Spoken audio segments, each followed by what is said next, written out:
Are you ready to take over 2024 and reach those goals that you dreamed of? In today's video, we're going to talk to you about how to build $1 million brand.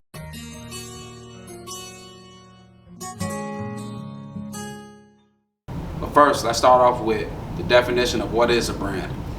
So according to Wikipedia, a brand is a name, term, design, or symbol, or any other feature that distinguishes one seller's good or service. So when you're building your $1 million brand, you have to start with the basics. So your target audience, the colors, your logo, and then the mission, and what makes you stand out from these other brands that are going to be selling the same service or product that you're selling.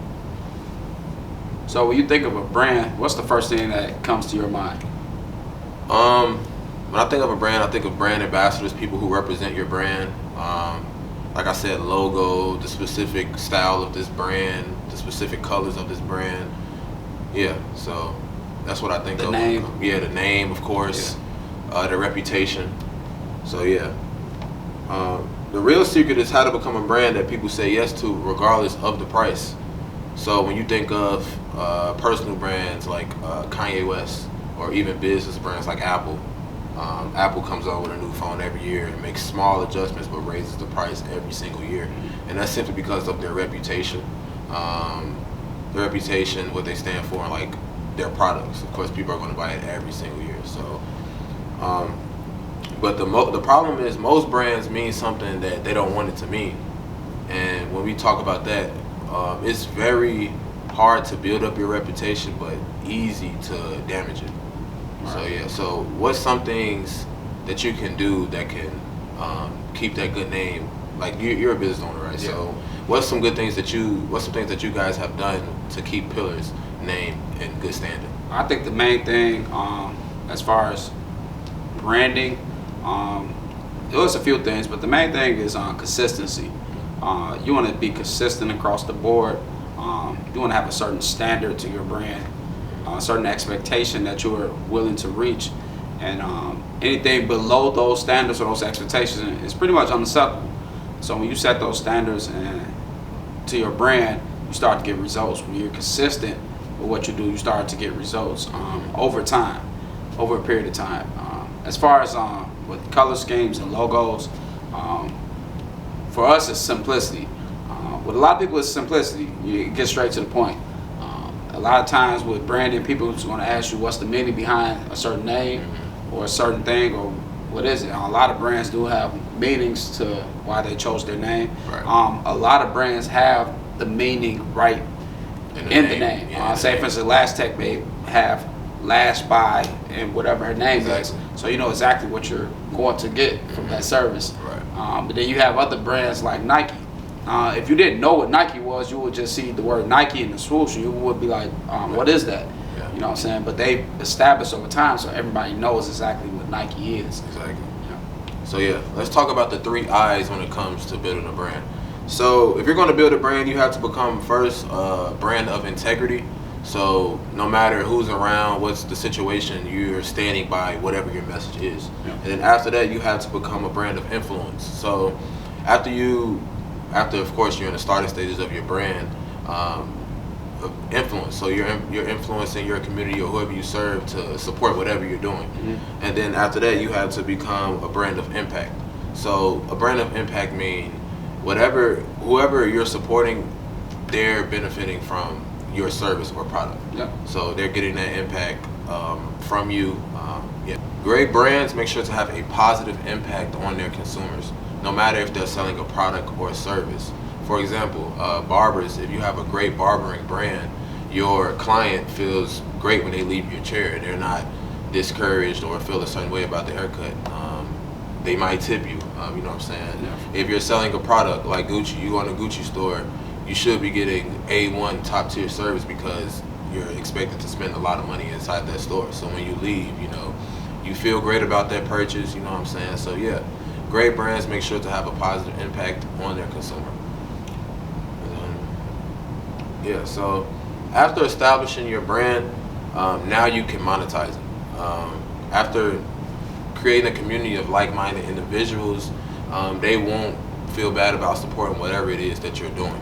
So when it comes to someone who wants to be a designer when it comes to clothes, and you just come out of nowhere, you don't have a brand at all, you just start selling clothes. It may be hard to create that community after you start selling clothes, because people might be like, where did you come from just selling clothes, you know what I mean? Like, where did that come from?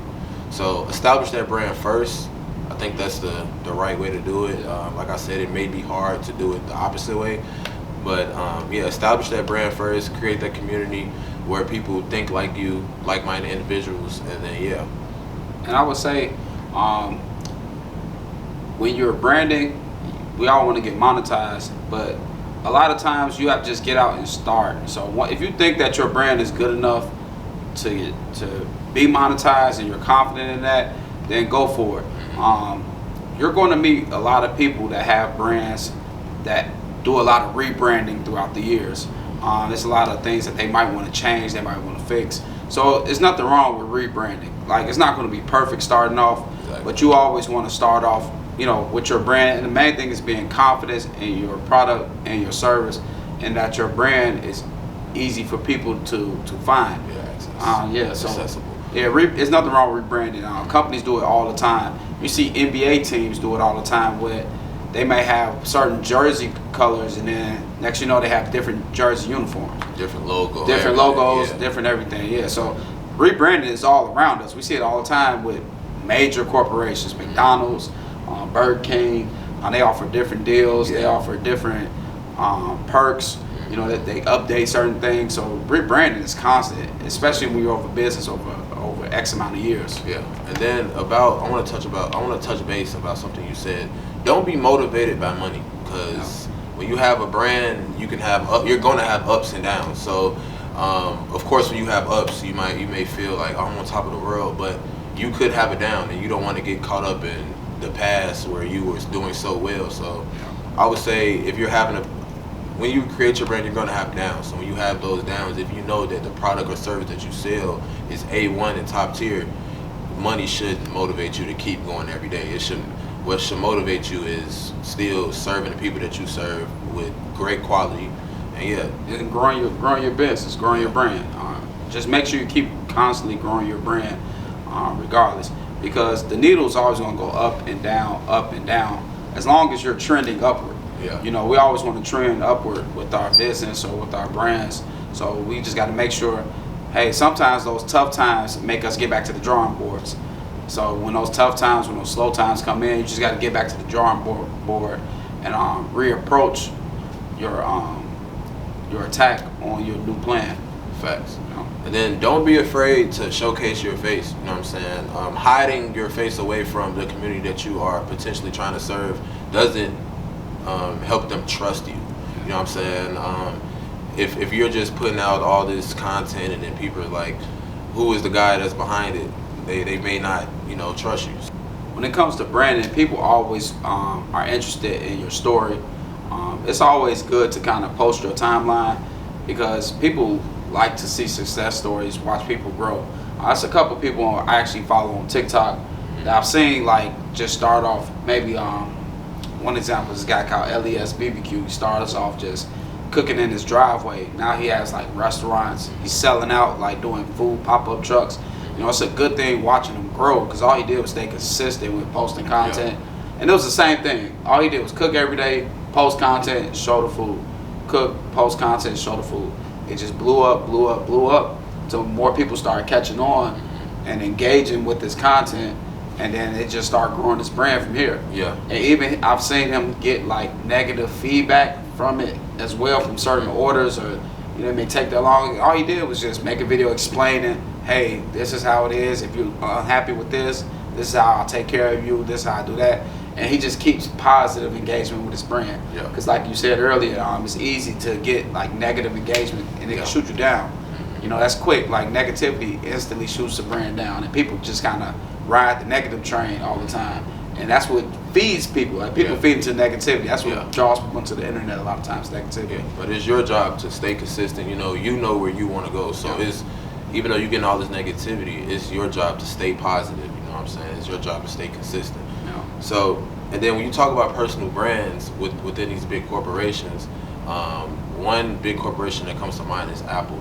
When you think of Apple, you may think of Steve Jobs, Yeah. and even though Steve Jobs passed away in 2013 or 2012, his name is still relevant simply because of the foundation that he set for his brand. And also another brand is Tesla. The owner of that is Elon Musk. I think he owns Twitter now. Yeah, X. Yeah, X. Yeah. He owns X now. He has all these other businesses that people trust simply because of the foundation that he set. And then also, when you starting out your brand, don't try to be perfect before you start. It's impossible. You're going to make mistakes after you start. No matter how long you wait, how long you sit there and wait to try to make that perfect time at the start. Like it's never going to happen. So just start no matter where you are. I've seen $1 million worth of game. Their podcast, they literally started just shooting on one camera, and now they have numerous cameras and all these big venues and things of that nature. So you can't skip the steps. Like, that's actually good that you said that, because that's one thing I like to do is when I see certain brands or podcasts, I always go back to like the first episode. Or I like to scroll back to their first picture. A lot of people would take those pictures off Instagram or whatever, but some people still might have them on. You can kind of see where they started from, and then you can see the journey now. And that's a beautiful thing, you know, with watching that. Yeah. And so you're never gonna be perfect. Yeah, facts. Yeah, I've done that before. I scrolled all the way to the bottom. Yeah, Damn, just scroll, check it out. Yeah, see how they started off. facts. Yeah. And then after you follow these steps, you should now create like a core product or a core service. Shouldn't be that expensive, but it has to be good to just bring in that reoccurring customer. So with Pillars, I know you guys have the simple $10 tees. Yeah. That's not the most expensive thing in the store. No, it's not. We got some right here. Yeah. Actually. So like those tees, I have one on right now. The quality is top tier.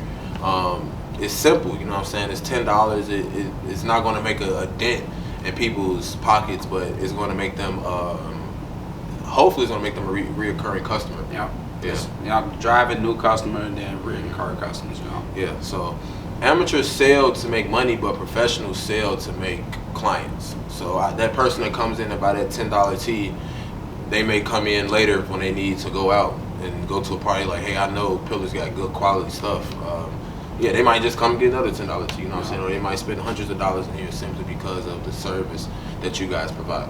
Yeah. And even with branding, when you do get people that do support your business, you want to try to keep a contact log with them, whether it's text, email, social media. You know, you want to try to keep those contact logs so you can constantly contact those reoccurring customers. As long with getting new customers, that's how you actually get your brand to grow. Yep. The main thing is anybody who spend money with you before, you always want them to come back. Yeah, you don't want it to be a one-time purchase. Spend money once, I hope you come back again, you know. So it's just a lot of things with that. Yeah, facts. So when you talked about that email and phone list, so when you're getting ready to drop a YouTube video or drop a big drop, you're already spamming the people who has already been in contact with you. Or even if they didn't spend any money with you, they filled out for a contact form. They are interested in whatever you're doing. So yeah, that's a big thing right there. So that's how you build $1 million brand in 2024. I hope you had your pen and paper out, man. That's it.